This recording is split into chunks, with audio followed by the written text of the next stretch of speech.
A safety alert this morning as the snow from last week's storm starts to melt. Yeah, I want to show you some video here. You can see a man in Payson buried by that snow, falling from the roof of his cabin. Here's the really good news here, and thankfully, his wife was nearby. She was able to dig him out fast. So Marv and Cheryl Orsburn are talking with us live this morning from their home in Cave Creek. And the whole reason for sharing this video is to warn others. So we want to say good morning to you guys. And Marv, so glad that you're doing okay. How are you feeling right now? Good. Well, that's good. Yeah, we're glad. Absolutely. I bet you're a little bit warmer too. I got to ask you this: were you surprised at how much snow was able to fall off the roof? Yeah, it happened fast. Total surprise. And Cheryl, we had heard this morning that you heard something. You ran, obviously, to the back of the cabin. You had to be shocked when you saw him half buried. I was totally shocked. I looked over the balcony, and there he was, and he's like, "Hurry up! I'm cold," you know, and he says, "I can't get out of here." So I was really shocked. I had to run all the way around the other side of the cabin, down the stairs, and through the hallways that we had created over the last couple of days just to move around the outside of the home. So it was crazy.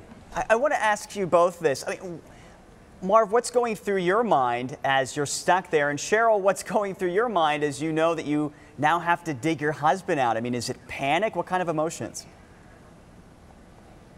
It wasn't really a panic situation. At first I thought maybe I could get out of what had just fallen on me, but I realized real quickly that my legs were pinned and there was no way I was going to get out. I wasn't in any pain, but it was just a little uncertainty if what had just happened and how much snow had come down, and it happened so quick. So luckily Cheryl was there. She was right around the corner and I hollered to her and she made her way around with the shovel.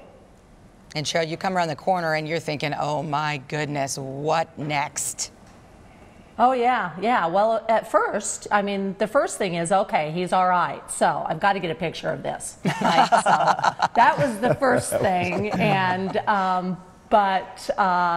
you know, then I started digging, and it was crazy because it was hard packed. I mean, we had shoveled snow for 2 days, and it was nothing like it. It was hard to get a good chunk out of the snow just to, you know, throw it aside for the next one. And I just had never, I mean, I didn't want to hit his back.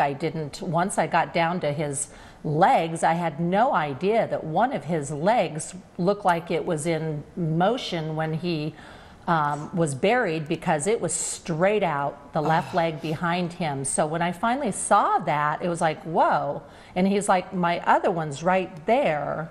So I'm like, okay, now I've got to be really careful, because I was really having to hit the ice hard to, you know, to unbury him. And he couldn't move until I got really the left and right leg all the way down to the knees. How long did that take? So, I think it took about 2.5 minutes. Wow, probably the longest 2.5 minutes of your life. It seemed like forever. Yes. I know.